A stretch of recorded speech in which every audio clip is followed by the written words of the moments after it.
It's so easy to go into denial about peak oil because it changes everything. Every one of us has grown up during this unique historical period when we've had easy access to cheap energy and all of the things that cheap energy can do for us. And so even people who intellectually understand peak oil, as soon as they turn their attention away, almost immediately start to go into sort of their normal mode of thinking. It's a natural human response. I find myself doing it all the time. And, I spend hours every day studying peak oil from all sorts of different standpoints. As soon as I turn my attention away, suddenly I'm in the normal world again, the so-called normal world, the consensus trance that we all live in on a daily basis. In the rich world, in the industrial world, in the English-speaking world, I see almost zero likelihood that the majority is going to actively embrace this anytime soon. But nonetheless, because of the geological imperative of this, something or other will happen, whether people like it or not.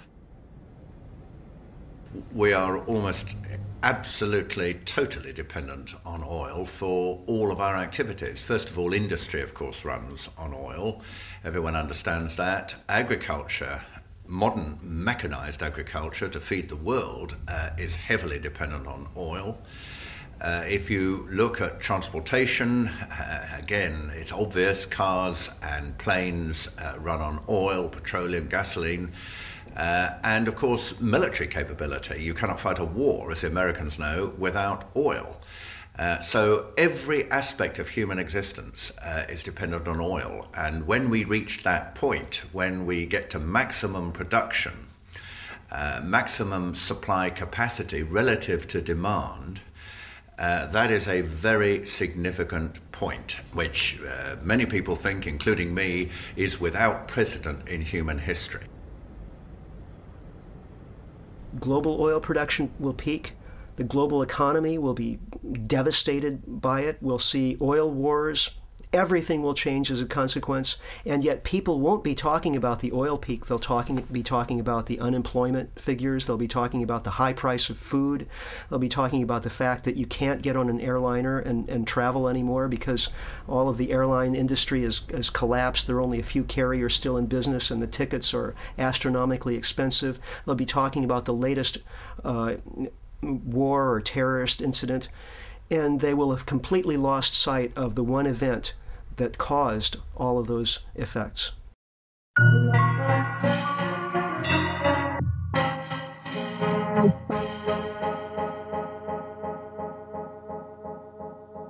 I think the evidence for peak oil is absolutely overwhelming.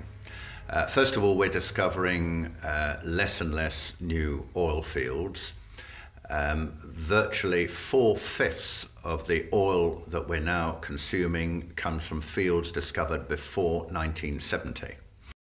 The opportunity to find new oil becomes limited to smaller and smaller pockets, which are more difficult to extract and more costly. We are now consuming each year 3 times more than the extra oil that we're discovering. And that gap is widening. But the key point is, I think, really this. At the moment, the world is using about 84 million barrels a day. Opinion in the oil industry is that we could perhaps, at an absolute limit, push that to around 95 million barrels a day. I don't think you'll find anyone in the oil industry itself, let alone outside it, who thinks we could do better than that. There's something like 53 countries now are physically producing less today than they have at some point in the historical past. I mean, that's fact. That's not interpretation or anything. Of course, you could, if it's just reached peak, you may say that's an anomaly. It may be able to do a little bit better next year, but by and large, most countries are either past peak or going over it. Britain, for example, peaked in 1999. Norway's also now gone over the top, as the Norwegian government confirms, and it's falling fast, about 6% a year. So that means the world is pretty much close to peak of ordinary conventional oil. then there's another surge of this deep water oil, the last frontier, so to speak.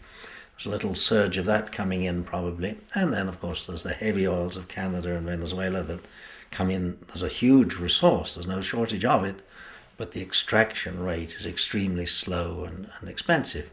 So if you put the whole thing together, I think we have a peak around 210. I think the general consensus, probably within the oil industry itself, although they're very unwilling to say this publicly, but the academic researchers who are much more likely to be independent and hard-headed in their analysis outside the oil industry believe that peak oil probably in the area of a 2010, 2015, something like that. And after that, we begin to see a gradual, very slow, gradual reduction in the supply, but an acceleration of demand. That's why this is not alarmist. It is impossible to believe that that will not happen. It is going to happen. Also, there's so much debate about this date of peak. It really misses the point to a degree, because whether the peak came last year, this year, or in 10 years' time doesn't really make that much difference, because it's not a high peak, it's only the maximum, a rather gentle curve. And the real impact of all of that, which is beginning to be realized, is not the peak itself, but the vision of the long decline that follows peak. And that's a relentless, remorseless decline that goes on forever at 2 or 3% a year. It's not individually very much, but that eats into our supply very seriously and ever worse. We expend about 10 calories of fossil fuel energy for every calorie of food energy that we produce. Now, this would have been impossible in any earlier historical time before we had access to cheap oil. If we had been expending more energy to grow food in the medieval era than the food gave us, we would starve. It's only because of this one-time only gift from nature of fossil fuels that were created over millions of years and stored up, and that we have been drawing down over the course of just a couple of hundred years, that we're able to run these energy deficits in our food system.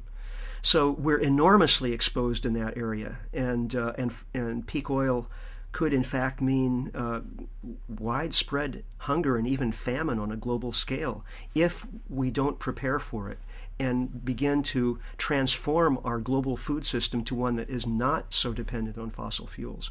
So I think it's a great illusion for people to think, oh yes, we've been through this, we faced it in the 1970s and we got out of it. We sort of got out of it. You could argue that we made a right mess of getting out of it and got ourselves into a much worse fix, and we should have listened to some of the signals from the earth and so forth, but we clearly didn't. This time it's going to be different. And I think that's going to be rather a stark realization for people. And I think people for a long time are going to be thinking, oh, we got out of the 1930s, we got out of the 1970s, what's going wrong? Why can't we get out of it now using the same kind of techniques? And I think using the same kind of techniques, at least some of the similar techniques, would be a great mistake, although I've no doubt that's what's going to be tried, unfortunately.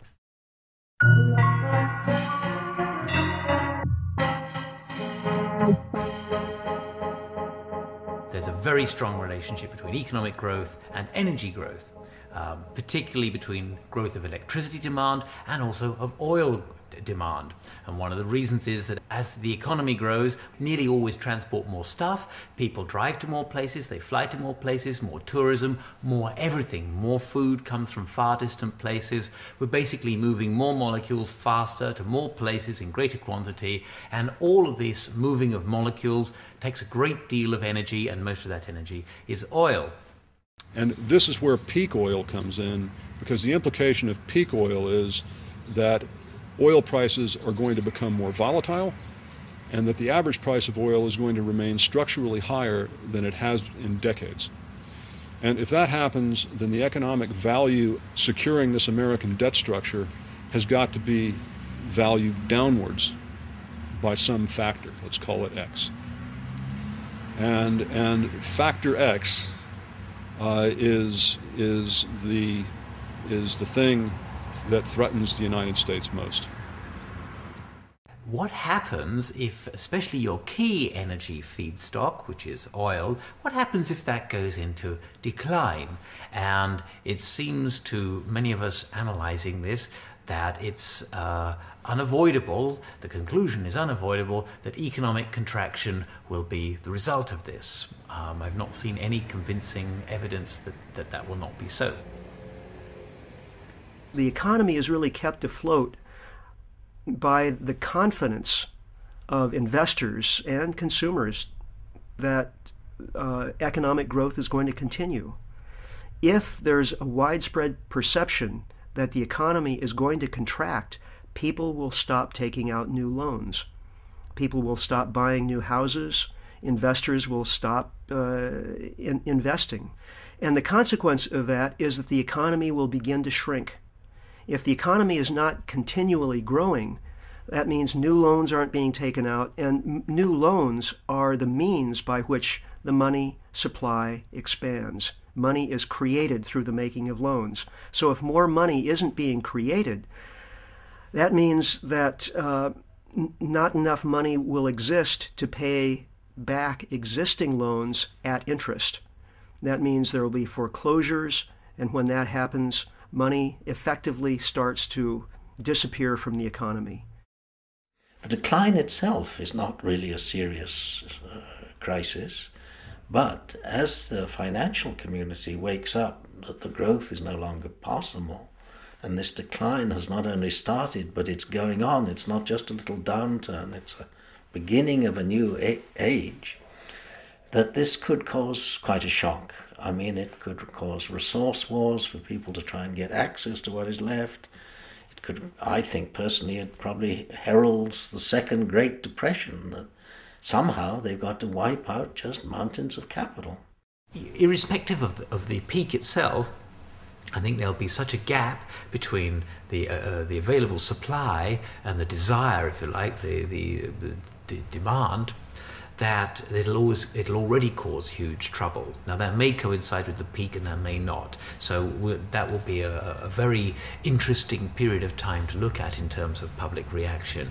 And I mean, once you start seeing gas lines, once you see petrol stations, gasoline stations running out of gasoline, once you start seeing trucks on American roads and on European roads just broken down and run out of diesel on the side of the road, not having made their deliveries, supermarket shelves going empty, once you start seeing that kind of thing, it's going to be very, very difficult for opinion leaders, for the media, for politicians, for corporate executives. It's going to be very difficult for them to spin a tale which explains that without actually admitting that actually the reason is that we're at peak oil and we're facing decline.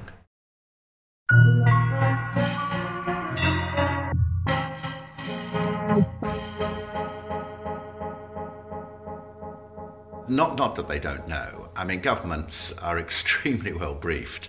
Their leading officials make sure that they're in contact with all the leading organizations in the country, particularly sort of business and certainly the oil industry, which is so important. They will have talked exhaustively about this. So it's not as though they don't know, and it's not as though the leaders are not briefed. Of course they are. If you're a politician in a country that matters, and you say, I've got a concern about oil depletion, what's your next sentence? What do you say after that? You've essentially just said, the world as you know it is going to end. End of, and that's all we have today. I mean, you really have to be able to follow up with some sense of some policy, some solution, because there really is no easy solution at hand. Politicians are really loath to get into the whole notion of depletion. You can't raise a problem unless you've got a solution at hand. I mean, that's kind of the rule of politics, unless you're criticizing your opponent,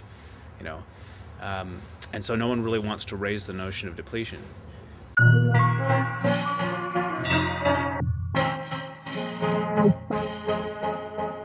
Of course, one would expect the politicians across the world to have begun to get together to talk about the implications and what each of them needs to do in order to deal with this threat.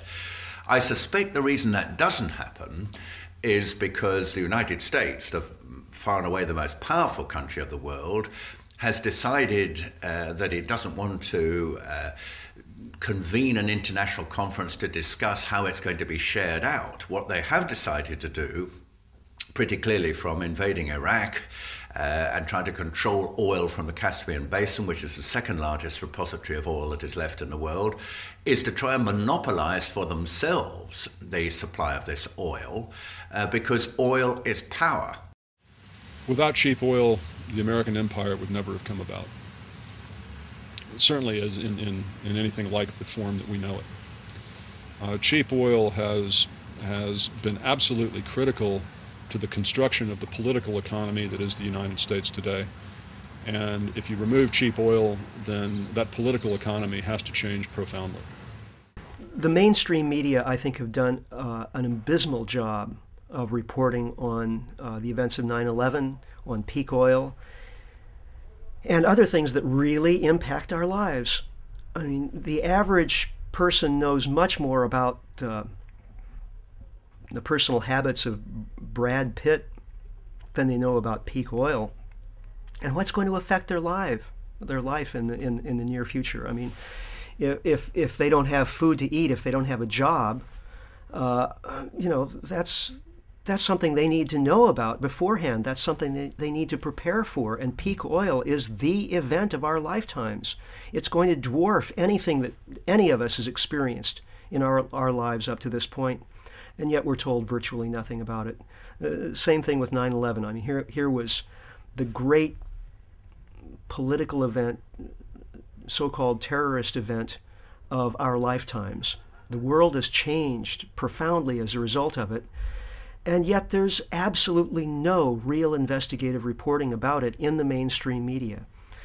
Instead, we have a lot of very courageous, independent investigative journalists who find it impossible to get their work published in the mainstream. It's a disastrous situation.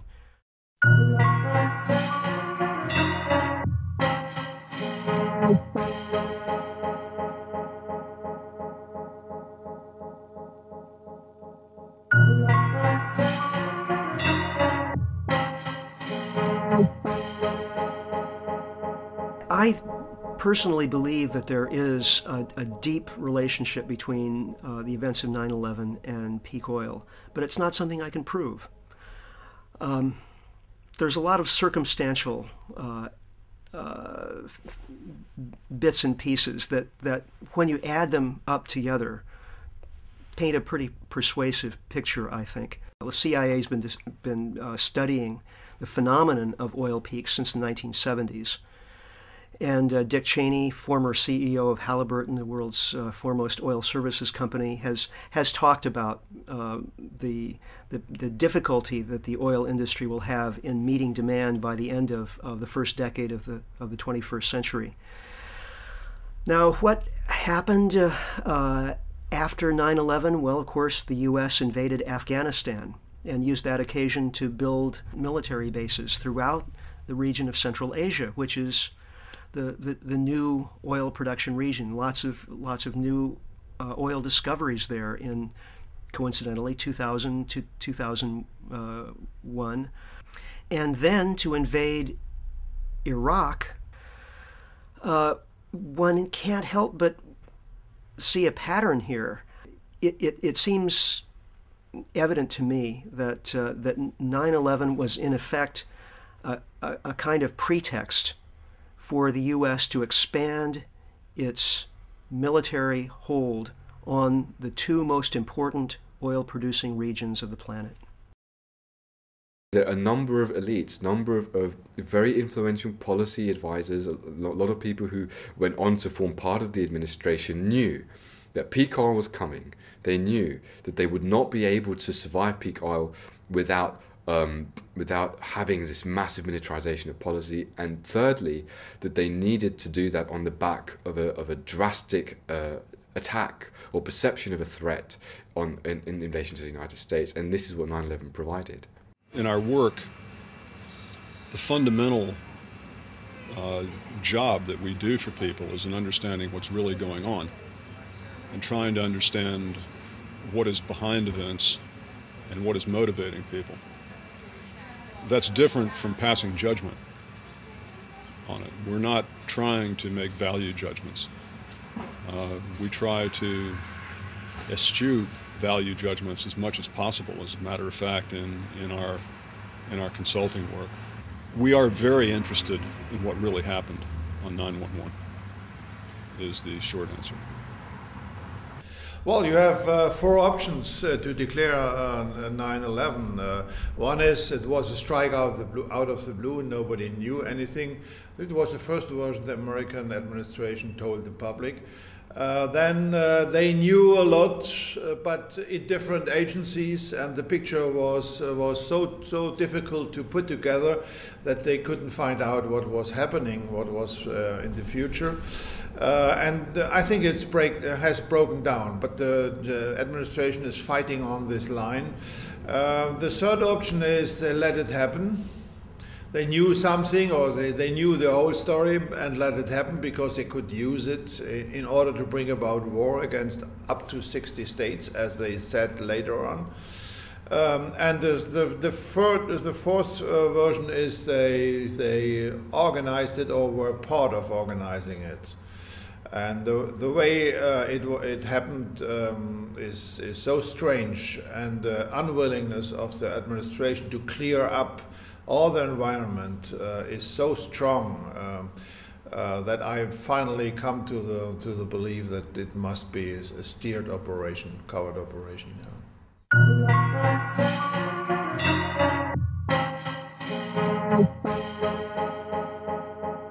When I started looking through the 9/11 Commission report, I was outraged. I mean, here was a book that had shot to the top of the bestseller lists, and Americans, millions of Americans, were looking to this report, this book, to tell them what actually happened on September 11th, 2001. And they were doing so under the assumption that there had been a clear, open inquiry into the events, that all of the relevant questions had been asked and evidence had been provided. And this clearly was not the case. Well, the Keane report on 9/11, which was finally set up, I think is not a serious examination of what happened and what the causes were. I say that, first of all, because clearly the Bush administration didn't want to do it. They resisted all the calls for an official inquiry for several months. And what actually finally persuaded them to do this was not the politicians in Congress. It was the families, the wives of those who were killed at 9/11. The first thing it does is name the 19 hijackers, the mostly Saudi nationals. But of course, we heard within days of the events that something like 5 or 6 of these people were still alive and well and living in the Middle East. Why wasn't this addressed in the 9/11 Commission report? Why weren't why wasn't there some inquiry as to who were the real hijackers, if in fact the people who had been identified were clearly not the right people? And on the day itself, which I think is the most significant evidence, the first plane hit at 8:46 a.m., the Southern Tower at about 9:05 a.m., the third plane hit the Pentagon at 9:38 a.m. They knew there was a hijack between 8:10 and 8:20 in the morning, let's say 8:15, so they knew half an hour before the first plane, 3/4 of an hour before the second plane, and an hour and a half before the third plane hit their targets. And not once in that time did they scramble a warplane to intercept.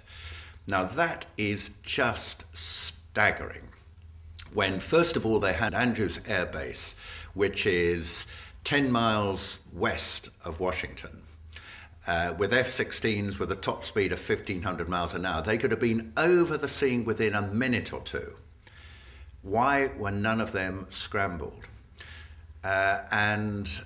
Secondly, you might think, well, there was chaos, no one knew what to do, it was a catastrophe, but just standard operating procedure. When a plane is off course, fighter jets are notified. Fighter jets go out to see if the plane's having a problem or just, well, what the problem is, because the plane's obviously off course.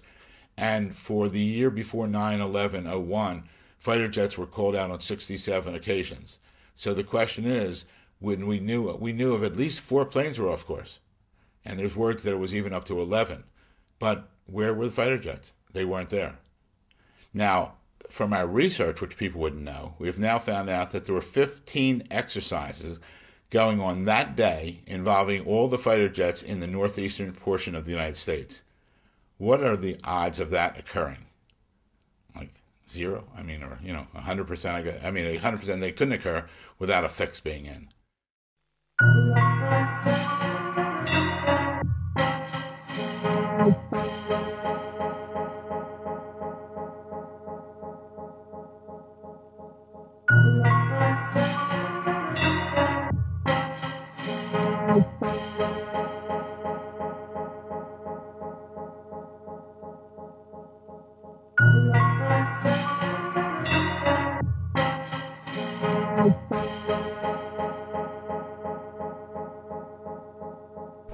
Why had these towers fallen so quickly, these steel-framed towers?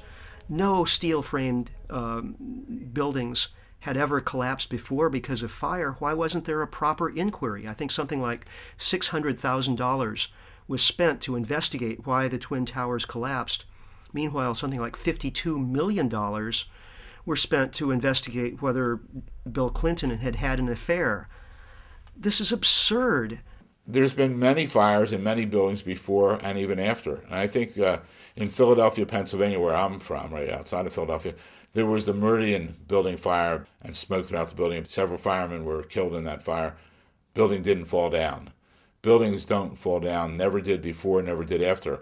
A prime example is what occurred in February of 2005. A 45, 50-story building in Madrid, Spain, burned out of control, wildfires. It was on all the TV shows and networks. Building was totally gutted. Still stood afterwards. Still stood there. Taking it down, I witnessed it myself. They're taking it down now, steel beam by steel beam. Concrete and steel buildings do not fall down from fires. I know it's hard for people to believe, but it's our position that they came down because they were imploded or explosives occurred. Fact is, building number 7, across the street from the North and South Tower, had some fires in it, but no plane hit it. At 5:20 in the afternoon, the owner of the building, Larry Silverstein, receives a phone call from the fire department saying they can't put out the fire. So he said, pull the building. Pull the building means implode the building. I remember getting a call from the fire department commander telling me that they were not sure they were going to be able to contain the fire. And I said, we've had such terrible loss of life. Maybe the smartest thing to do is pull it. And they made that decision to pull, and then we watched the building collapse.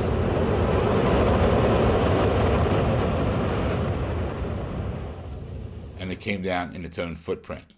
That's significant because the North and South Tower also came down in their own footprint. That's also significant because the remnants of Building 7 was pulverized material. The remnants of the North and South Tower was pulverized material.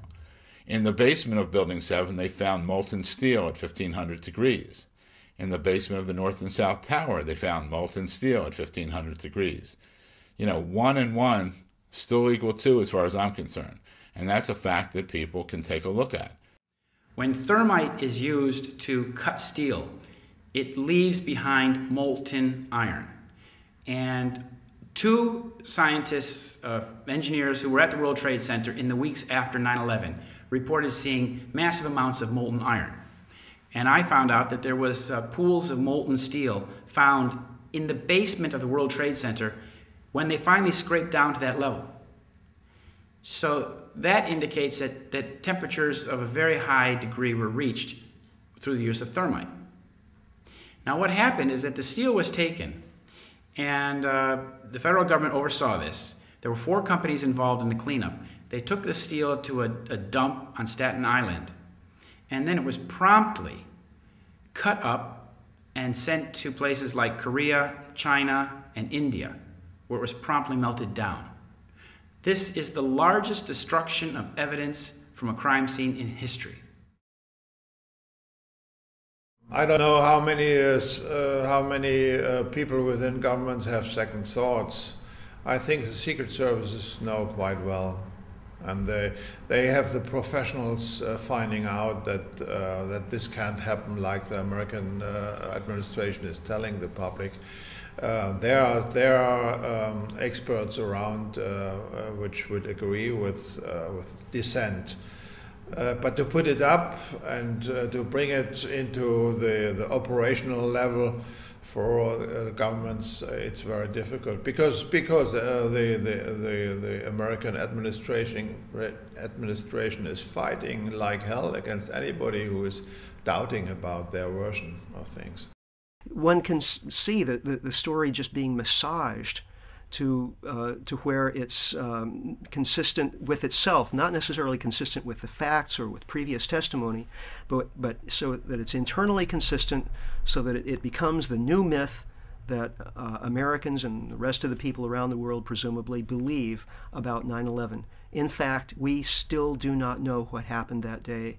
We don't know who was behind it. And that has enormous implications for our understanding of what's going on in the world today.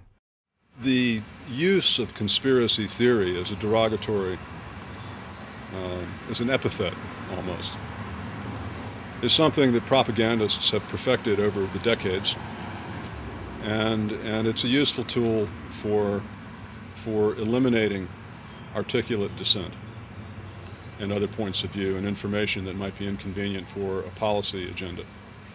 I think it's very much part of the political culture it's ingrained in us that the idea that our leaders could ever commit atrocities against our own civilians is so morally horrifying.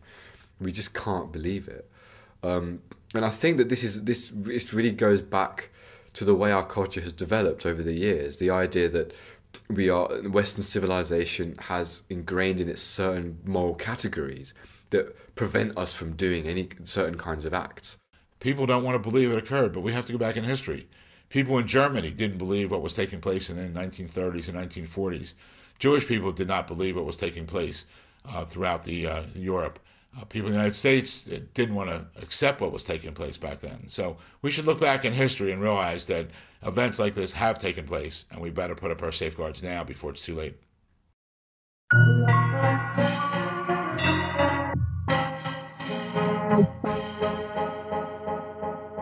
A lot of the people in the anti-war movement want nothing to do with 9/11. Well, ladies and gentlemen, wake up. If you didn't have 9/11, you wouldn't have the wars in Afghanistan and Iraq.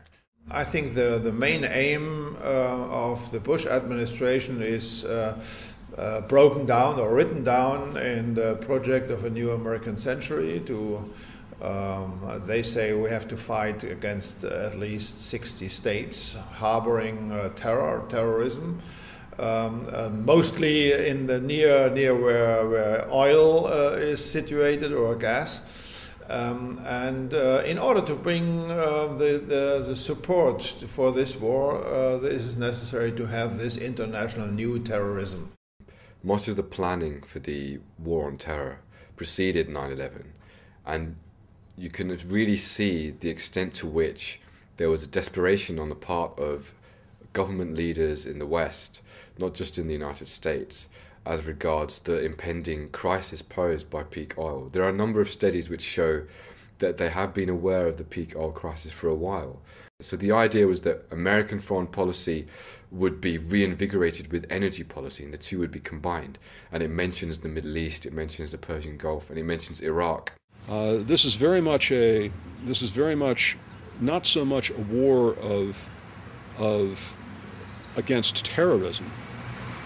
It's a war to secure control over distribution. And in that sense, it is absolutely no different whatsoever than the Rockefellers' move to control the North American oil industry in the late 19th century, which was not so much a move to control the pumping of oil and the extraction of oil. Rockefeller's genius was in seeing that if you could control distribution, you could control the industry. And the same is true today, extrapolated through the global market. And the advantage of an American takeover of Iraq is that you get immediately physical control of the second largest deposit of oil that is left. Secondly, you are on the doorstep if anything happens in Saudi. And by having American bases, which already exist, of course, in Saudi and in Kuwait, and if we now have a string of American bases, which is what I think will happen in Iraq, you then have control of the Middle East. But that is what it is really all about. And I think the Americans, in order to do this, in order to extend their power, in order to explain to the world something which is more acceptable and that the Americans want to control the rest of the oil that is left, they needed some kind of facade, some kind of explanation, some kind of rationale. And for that, the enemy, after the fall of Soviet Russia, with the collapse of the Berlin Wall in 1989, they needed a new enemy, and very conveniently, the Islamic threat became that new enemy.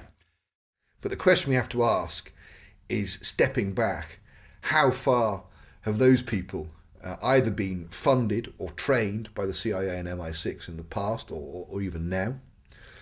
And how far the actions of the British and the Americans in the Middle East have created the circumstances in which people will become involved in those organizations? It's a clash of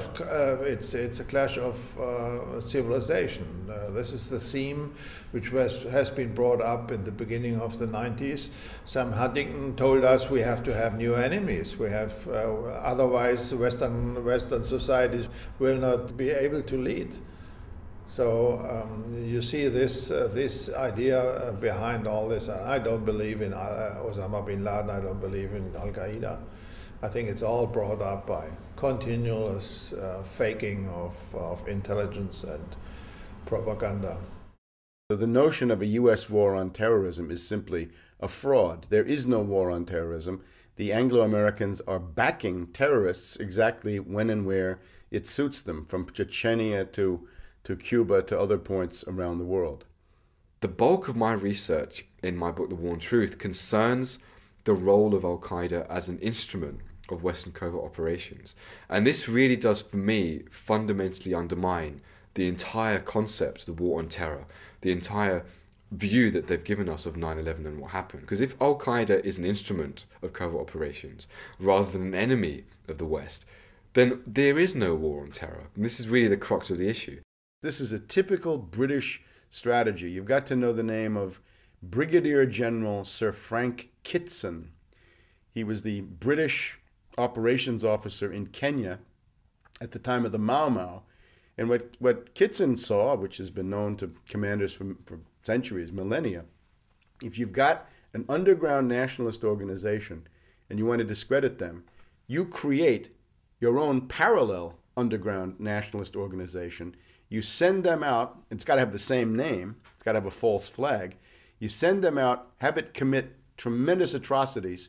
Those will be blamed on the original relatively benign group, and they'll be discredited, they'll be demonized, and you gain political advantage. He wrote a book about it called Low Intensity Operations. And the technique is called the technique of the counter gang or the pseudo gang. Just as Al-Qaeda, in the broader sense, is a pseudo gang or counter gang created by US and British and Israeli intelligence. It's a counter gang against normal Arab nationalists or anybody with any positive agenda for reform or independence or development anywhere in the Arab world. They can always be labeled Al-Qaeda. The reductio ad absurdum of this is President Chavez of Venezuela, after giving Bush a hard time at various conferences and doing things to undermine the dollar, the neocons are now accusing President Chavez of being a member of Al-Qaeda. So you can see how easy it is to demonize somebody once you've got a good counter gang going. It's now being documented beyond a doubt, based on historical records, that the CIA, the MI6, teamed up with very, very secretive parallel elements of European intelligence services and orchestrated terrorist attacks to mobilize the public against the left, against the communists, and so on and so forth. And this would be really shocking to people if they knew that this is what happened. And this is what happened. There's no doubt about it. I mean, the best book on it is Daniel Ganser's book, NATO's Secret Armies. So this is serious academic stuff. There's an oligarchical consensus in the United States, inspired by the neocons, inspired by Samuel Huntington and the rest of them, which is that without an enemy image, you cannot have an oligarchical society. Ultimately, that's the why. Because if you look at this, you say, terrorism, endless war, why? Who benefits? Those who benefit are the beneficiaries of the current system, financiers primarily. They feel that without the diversion of a war, they cannot maintain social relations, property relations in the current form. And this they are determined to do. So they have manufactured, in a complete hysteria, a largely fictitious external enemy. You remember 1984 by George Orwell. Julia at one point says, I don't even think there is a war. It's just a fake to keep people under control. Orwell, I think, had a very good understanding of some of these psychological mechanisms. It's absolutely clear to me that a conscious decision has been made by the highest elements of our governments to allow and proliferate a terrorist threat. And this justifies the absolute wholesale militarization of policy, not just in terms of foreign policy, but at home in the crushing of civil liberties, the criminalization of dissent, the introduction of draconian terrorist legislation, which only allows governments to have even more powers against free speech and against public mobilization. So this is really the function that Al-Qaeda plays. It plays a fundamentally functional role in a myriad ways, fueling covert operations, securing oil and gas interests quite directly, and indirectly generating the justification and the ideological framework necessary to legitimize this whole insanely repressive structure of violence that we have today, called the war on terror, which is really just a gigantic lie. This has been fabricated for this purpose.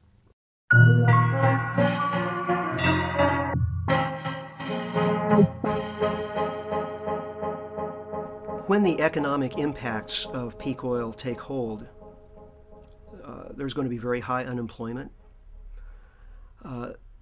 And when countries descend into that kind of economic turmoil, there is social unrest almost always as a consequence. I mean, look back to the 1930s. There was real concern throughout corporate America that the United States might fall to a communist government.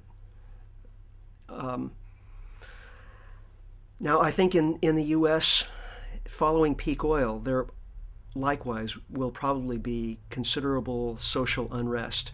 And I think the Patriot Act is a way of preemptively dealing with that unrest.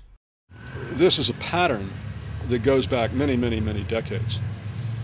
And the involvement of military intelligence, the involvement of the CIA and these organizations within the borders of the United States is something that is amply documented in scholarly work, and you don't have to be a radical to observe it.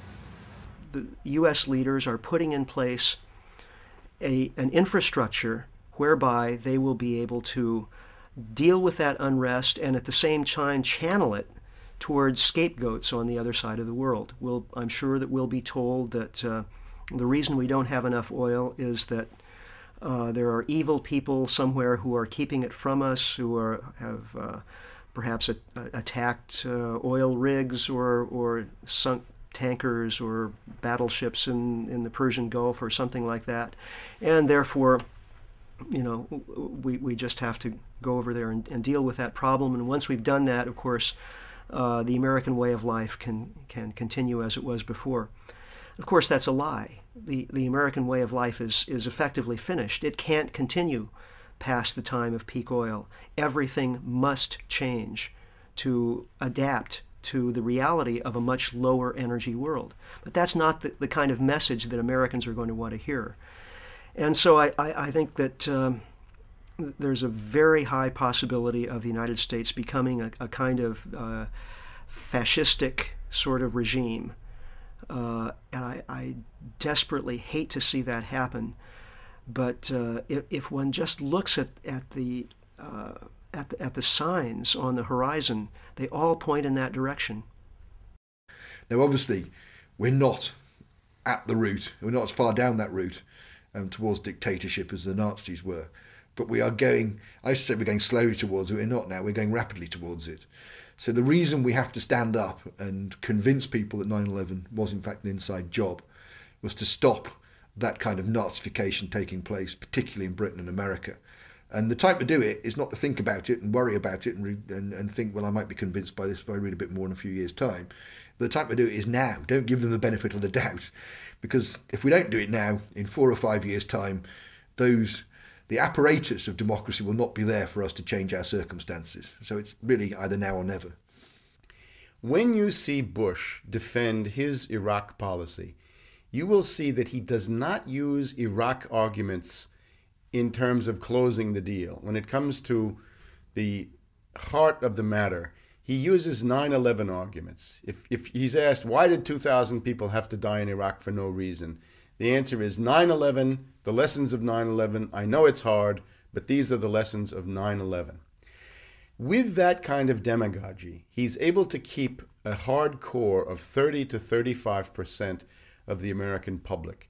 With 30 to 35%, he will be able to stay in office and wage war indefinitely. He'll be able to go for a wider war. He can manufacture new 9/11s to firm up that base. He and Cheney can provoke incidents that will lead to war with Iran, with Syria, with Venezuela, with North Korea. There's no limit to this. It has no bounds. The only way to begin to attrit and to erode and to break up his 30 to 35% base is to begin dismantling the myth of September 11th. Because without accurate information, without an accurate understanding of the world, you cannot have a functional democracy. If people don't know what's going on, and if people don't understand what their leaders are doing, there's no democracy. This is the biggest problem, because as long as the American people are so susceptible to propaganda through the television and the mass media, I really can't see how they will get themselves out of the predicament that they're in. Denial is actually, it's the default condition. We all live in it continually, and it takes a deliberate effort to stick your head up above that state of denial and catch a breath of fresh air and really see what's going on.